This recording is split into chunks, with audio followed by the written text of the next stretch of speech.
انداز دیکھیے، ارشاد فرمایا والعصر، رب فرماتا ہے مجھے زمانے کی قسم ہو۔ اللہ کو بھی قسم اٹھانے کی ضرورت ہے،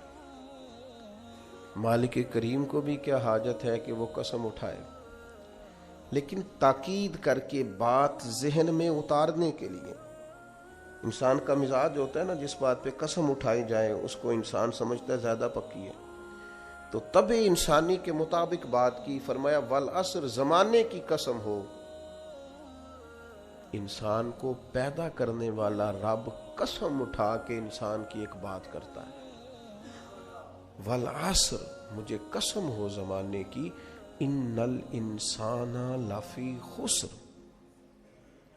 انسان کو پیدا کرنے والا رب فرماتا ہے بے شک انسان خسارے میں، گھاٹے میں، نقصان میں۔ لوگ اس کو کہہ رہے ہیں بڑا سیٹ ہے،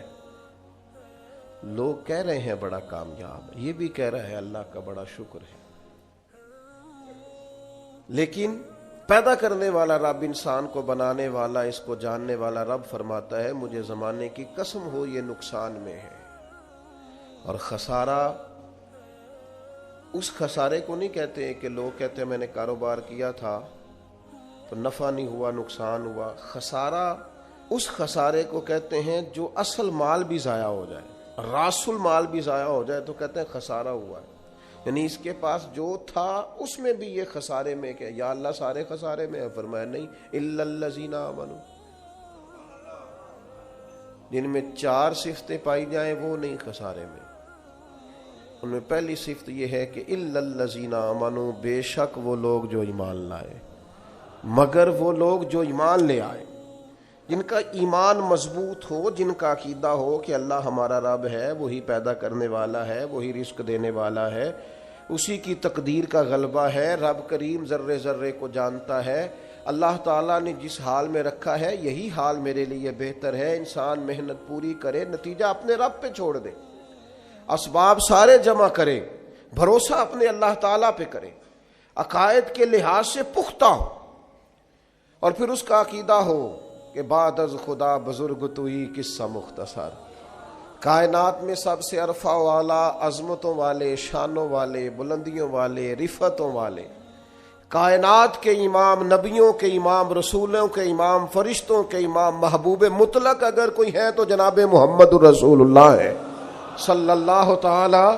علیہ وسلم۔ سب سے اولا ہو اعلیٰ ہمارا نبی، سب سے بالا ہو اعلیٰ ہمارا نبی، اپنے مولا کا پیارا ہمارا نبی، اور دونوں عالم کا دھولا ہمارا نبی۔ نظریاتی پختگی حاصل ہو، عقائد پختہ ہو، ایمان میں عقائد پوری طرح داخل ہے، عقائد اہل سنت کا پابند ہو بندہ۔ پھر ایک اور بنیادی عقیدہ ہے، اسی ضمن میں سارے عقائد آ جاتے ہیں، فرشتوں پر بھی ایمان ہو، اللہ کے تمام انبیاء پر ایمان ہو، اچھی بری تقدیر پر ایمان ہو، لیکن ایک بنیادی عقیدہ جس کو عقیدہ آخرت کہا جاتا ہے، اس پر انسان کا ایمان ہونا بڑا ہی ضروری ہے۔ اگر آخرت پر ایمان کمزور ہو جائے تو دنیا میں جتنے بھی عمل ہم کرتے ہیں یہ سارے کمزور ہو جائیں۔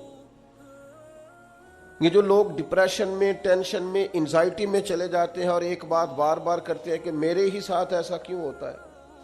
آخر بڑی ہی کوشش کے بعد میں ہی ناکام کیوں رہ گیا، تو انہیں بتایا جائے گا کہ کامیابی پتہ کیا ہے؟ لا یستوی اصحاب النار و اصحاب الجنہ، اصحاب الجنت هم الفائزون، جنتی اور جہنمی برابر نہیں ہیں، کامیاب وہ ہیں جنہیں اللہ تعالیٰ نے اصحاب جنت بنایا ہے۔ جو جنتی ہیں وہ کامیاب ہیں، جس کو اپنی آخرت کے تعلق سے اللہ تعالیٰ نے فکر سلیم دی ہے، راہ ہدایت دی ہے، اعمال حسنہ پر استقامت دی، اور وہ سمجھتا ہے کہ میں محنت اپنی آخرت کو ٹھیک کرنے کے لیے کر رہا ہوں، جد و جہد میری اپنی قبر کے لیے، حشر کے لیے، آخرت کے لیے۔ آخرت پر جس بندے کی توجہ ہے وہ بندہ کامیاب ہے۔ اس لیے دنیا میں اگر دنیاوی طور پر کوئی ناکامی آ بھی جائے تو کوئی اتنی بڑی ناکامی نہیں ہے، اس لیے کہ اصل کامیابی آخرت کی کامیابی۔ تو عقائد مضبوط ہوں، اور پھر عقائد اہل سنت کی پابندی اس کے پاس موجود ہو، نہ رفس کی طرف اس کا رجحان ہو، نہ خارجیت کی طرف اس کا رجحان ہو، اس کے نظریات ستھرے ہوں، اجلے ہوں، خوبصورت ہوں، وہ رسول پاک کی ذات گرامی کی پوری غلامی کرنے والا وہ شخص، تو اس کے نظریات اعلیٰ ہوں۔ تو فرمایا کہ انسان خسارے میں ہے الا الذین آمنوا، مگر وہ لوگ جو ایمان لائے، وعملوا الصالحات، اور جنہوں نے نیک اعمال کیا۔ اور یہاں بات ختم نہیں ہوئی، دو صفتیں اور بھی پیدا کریں۔ یہ دو باتیں ان کی اپنی ذات تک تھیں، آمنوا وعملوا الصالحات، یہ دو باتیں ان کے اپنے لیے تھی۔ اب وہ سوسائٹی کو کیا دیں؟ دو کام معاشرے کے لیے بھی کریں، وتواصوا بالحق، حق بات کی نصیحت کریں وہ معاشرے میں، خیر کی بات کی نصیحت کریں، وائرل باتیں نہ کریں کہ آج کل یہ موضوع چل رہا ہے تو ذرا میں اس پر بولوں گا تو کچھ ویوز میرے بھی بڑھ جائیں گے، وائرل باتیں نہیں کریں۔ وتواصوا بالحق، وہ حق بات کی نصیحت کریں، کلمہ حق کہیں اور حکمت کے ساتھ کہیں، ادعو الی سبیل ربک بالحکمہ،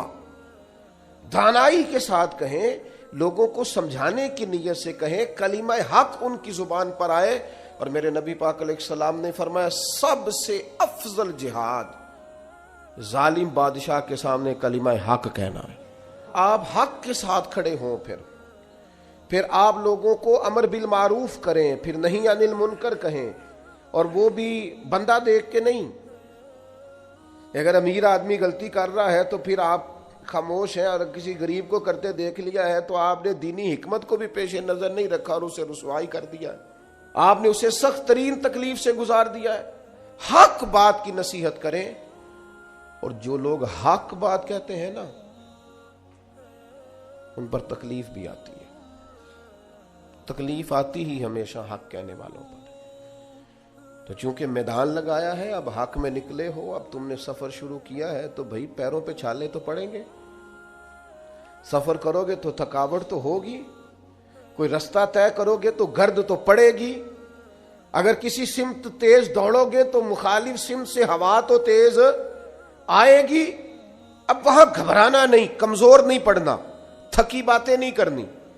اب ایسا نہ ہو کہ تم نے معذرت خواہانہ رویہ اختیار کیا، وتواصوا بالحق وتواصوا بالصبر، وہ حق بات کی وصیت کرتے ہیں اور ایک دوسرے کو صبر کی تلقین کرتے ہیں۔ چار صفات پیدا کریں تو خسارے سے بچ سکتے ہیں۔